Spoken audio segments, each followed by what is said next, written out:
Tory Brexiteer David Jones believes Britain's obligations to the European Convention on Human Rights, dating back 70 years, needed to be reviewed to bring them up to date. European Union efforts to lecture the UK over its Rwanda policy prove the bloc has, still not internalised, the fact that Britain is no longer a member, a Tory MP and Brexiteer has said.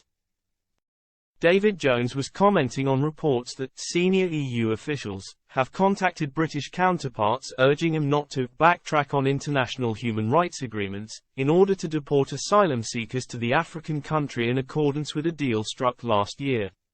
Insiders told the Bloomberg news agency some individual member states had also made contact with the UK government. Mr. Jones, a staunch Brexiteer and the member for Clwyd West, told Express, "The European Union has still not internalised the plain fact that the UK is no longer a member state and that Brussels no longer calls the shots. As it is now an independent country once again, the UK's own constitutional arrangement. Under the UK's constitution, Parliament is sovereign, and if Parliament decides that some treaty provisions should be disapplied in certain circumstances, then that is what will happen.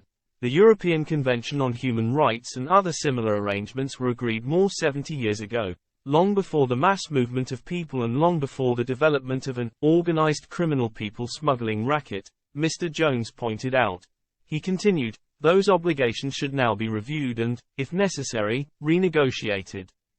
The UK, EU and other parties to the convention should meet for that purpose and seek to agree a new set of agreements that properly reflect the world as it is today, not as it was in the immediate post